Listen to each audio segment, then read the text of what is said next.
জমকালো উদ্বোধনী অনুষ্ঠান শেষে রেফারির বাঁশি বাজতেই শুরু হয় মাঠের যুদ্ধ। ঘরের মাঠ টরন্টোর চেনা দর্শকের সামনে শুরু থেকেই আক্রমণাত্মক মেজাজে খেলতে থাকে কানাডা। তবে ম্যাচের 20তম মিনিটেই কানাডাকে স্তব্ধ করে দেয় ইউরোপীয় দেশ বসনিয়া। কর্নার থেকে উড়ে আসা বলে সিয়াদ কোলাসিনাসের ফ্লিকে মাথা ছুঁয়ে দুর্দান্ত এক গোল করেন বসনিয়ার ফরোয়ার্ড জোভো লুকিস।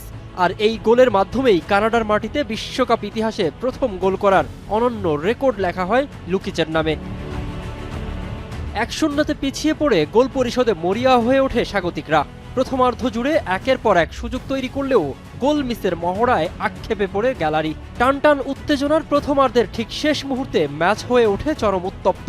মেজাজ হারিয়ে হলুদ কার্ড দেখেন ভজনিয়ার ডেভিরোভিচ ও গোলদাতা জোভো লুকিস।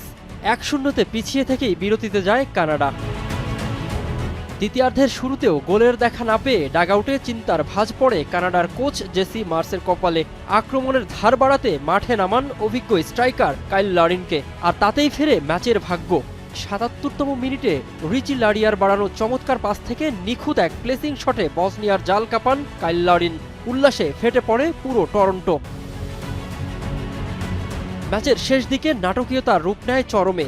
ইনজুরি টাইমে কানাডার প্রমিস ডেভিড আরও একবার গোলের সুযোগ হাতছাড়া করেন। শেষ মিনিটে ভজনিয়ার ডিফেন্ডার নিকোলা কার্টিস দেখেন আরও একটা হলুদ কার্ড। তাতে উত্তেজনা আরও বাড়ে। তবে শেষ পর্যন্ত 1-1 গোলের ড্রয়ে শেষ হয় 13 কর্নার আর 30 ফাউলের ম্যাচ।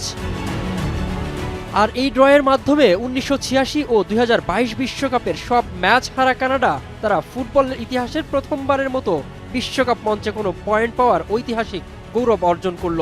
2014 বিশ্বকাপে 1 জয় আর 2 পরাজয় দিয়ে আসর শেষ করলেও দ্বিতীয়বার বিশ্বকাপে খেলতে আসা বসনিয়া ও হার্জেগোভিনা 1 পয়েন্ট দিয়ে শুরু করল তাদের এবারের বিশ্বকাপ যাত্রা।